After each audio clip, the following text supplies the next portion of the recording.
नमस्ते दोस्तों, मैं नमिता अनुराग कहानियाँ सुनाती हूँ।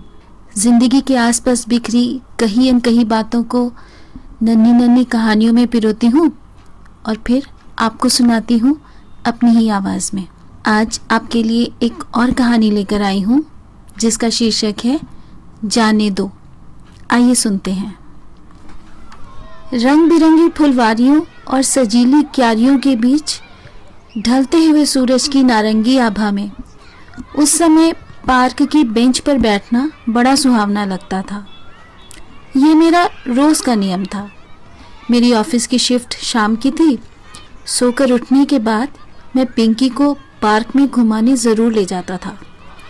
यही समय था जब मैं अपनी 2.5 वर्ष की बिटिया के संग जी भरकर खेल पाता था।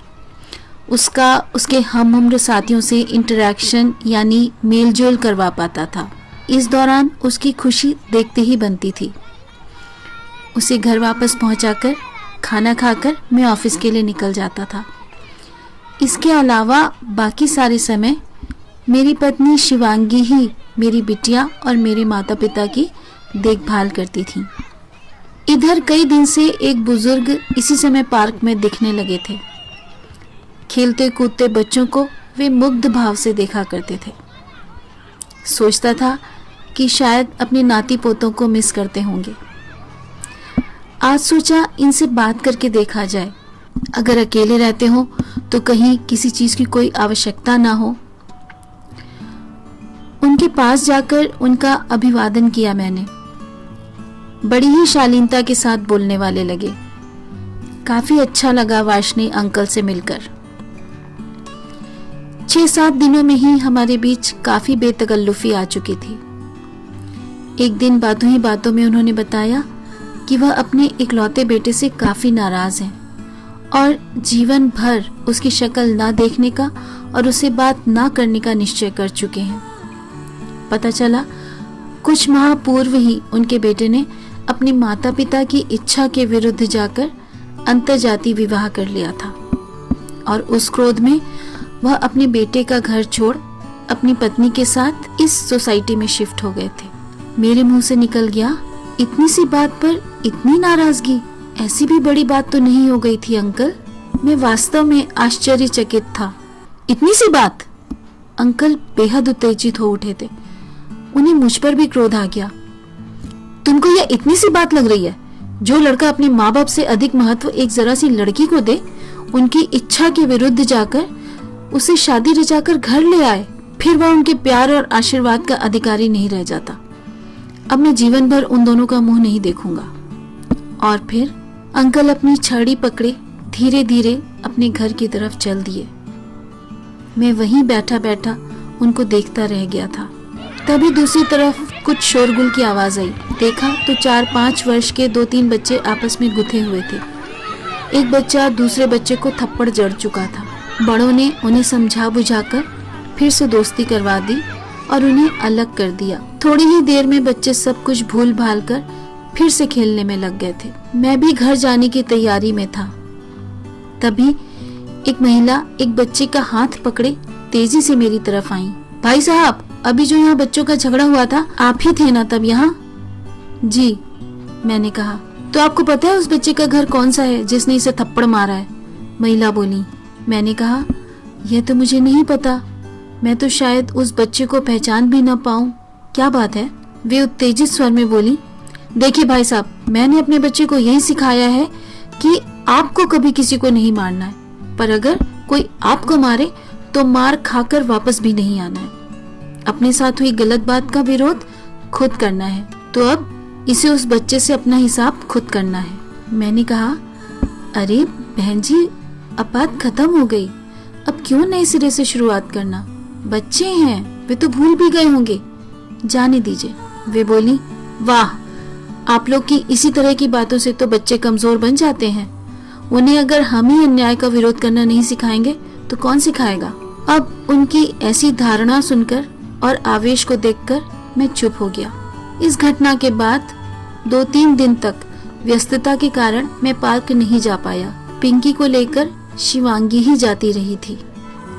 चौथे दिन जब मैं गया तो वह महिला स्वयं ही मेरे पास आकर बैठ गई।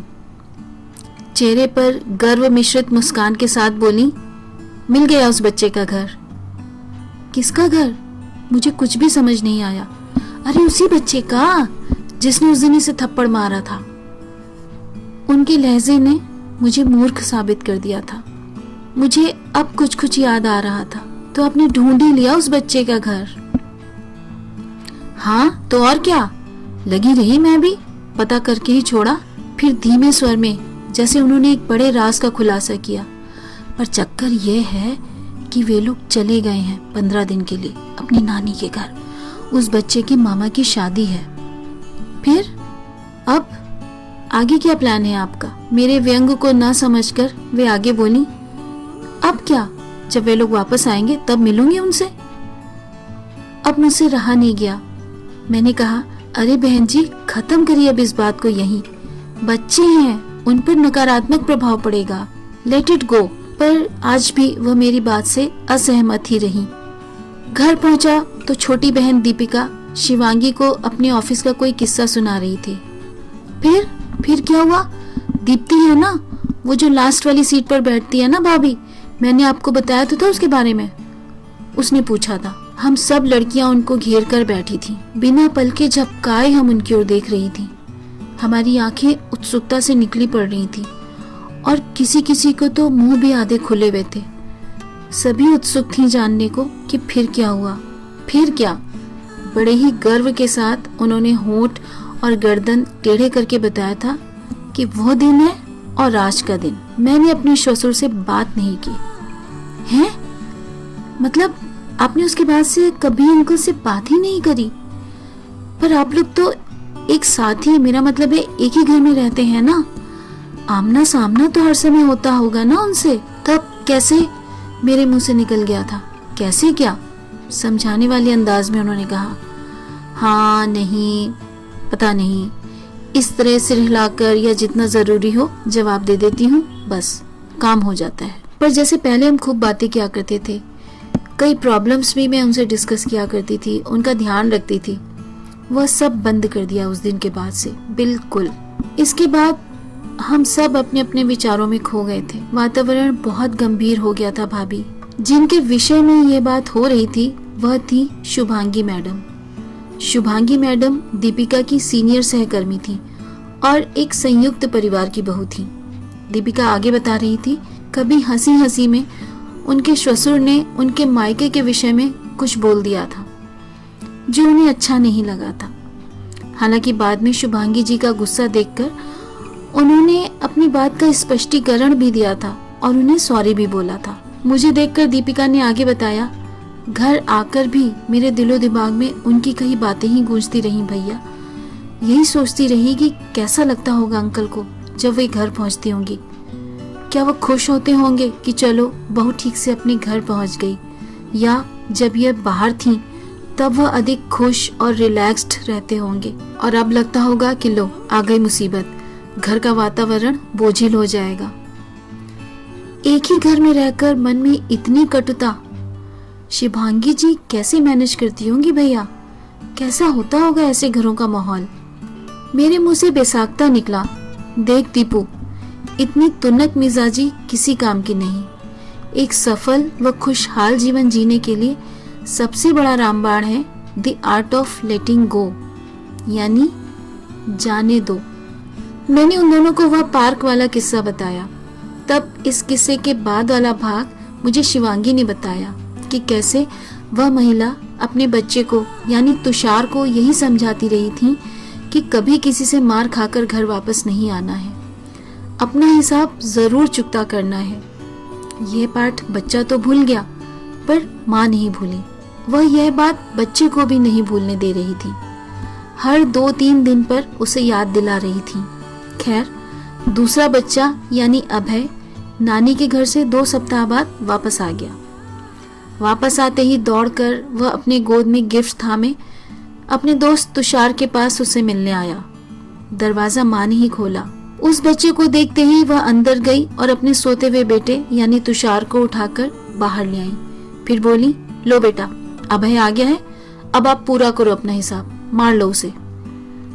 अब बच्चा अभी अच्छे मूड में था, नहीं मन था उसका अपने दोस्त को मारने का, पर माँ पीछे पड़ी थी कि गलत बात का जवाब नहीं देगा तो सीखेगा कैसे। आखिरकार उन्होंने अपने बच्चे से उसके दोस्त अभय को एक बहुत हल्का सा चांटा जड़वा ही दिया और फिर दोनों से हैंडशेक भी करवा उसे प्यार से अंदर बुला महानता का स्वयमेव अर्जित तमगा भी ले लिया। आंखों में आंसू भरे उस दूसरे बच्चे ने यानी अभय ने अपनी चीजें उठाई और वापस जाने लगा। इधर पहले वाले बच्चे ने यानी तुषार ने उससे वे चीजें लेनी चाहिए, पर अभय ने यह कहते हुए उन्हें वापस छीन लिया। ये नानी ने तेरे लिए चॉकलेट भेजी थी, मम्मी ने तेरे लिए टॉय ट्रेन ली थी, अब मैं तुझे कुछ नहीं दूंगा। अब ये पहले वाला बच्चा भी चीख चीख कर रो पड़ा कि उसने अपना दोस्त तो खोया ही, साथ साथ उसकी गिफ्ट्स भी खो दी थी। मैंने शिवांगी से पूछा कि उसे यह सब कैसे पता है, तो जवाब मिला कि यह किस्सा तो पार्क में हर एक की जुबान पर है। छोटे बच्चों की मम्मियां तो अब तुषार से अपने बच्चों को दूर रखने लगी हैं, सिर्फ उसकी मम्मी के डर से। यदि इस छोटी सी बिल्कुल गौड़ महत्व वाली घटना को तुषार की मम्मी ने लेट गो कर दिया होता तो आज पार्क के सभी बच्चे तुषार के दोस्त होते। वहीं उसे भी एक खुशहाल जीवन का मूल मंत्र मिलता कि गैर जरूरी बातों को लेट गो करना जरूरी होता है। जबकि अब शायद वो यही सीखा होगा कि हर छोटी से छोटी बात को भी छोड़ना नहीं है, हिसाब पूरा होने तक पकड़ कर रखना है। यह भी संभव है कि इस तरह की निरर्थक, नकारात्मक और तुच्छ बातों पर ध्यान और ऊर्जा लगाने के कारण वह अपने जीवन में आए हुए कुछ बड़े और सुनहरे मौकों को गंवा बैठे। उन्होंने मुझसे इस तरह से बात की, उनके बेटे ने उस दिन पैर नहीं छुए, वह इस शहर में आकर भी हमसे मिलने नहीं आए। इतने दिन वह मेरे साथ घूमती रही, फिर मुझे ही डिच कर दिया। मैं उसके बिना जी नहीं सकती। मेरा प्रमोशन लेटर तक छप चुका था, पर लास्ट मोमेंट पर मेरी जगह किसी और को प्रमोट कर दिया गया। मुझे कैसे रिजेक्ट कर सकते हैं वे लोग? सबसे अधिक डिजर्विंग कैंडिडेट था मैं। इस तरह के मौके दुख देते हैं, पर भुलाना पड़ेगा इनको।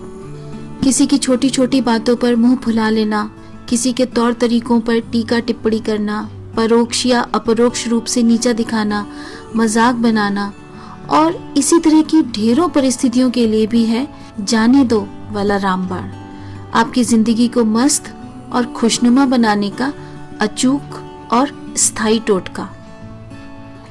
मनुष्य का जीवन मिला है तो इस तरह की परिस्थितियों से भी सामना होगा ही। तो जीवन को चालू रखने के लिए हर उस तरह के हालात को जिन पर हमारा वश नहीं है, सबसे जरूरी हो जाता है यह लेट गो वाले यानी जाने दो वाले एटीट्यूड को अपनाना।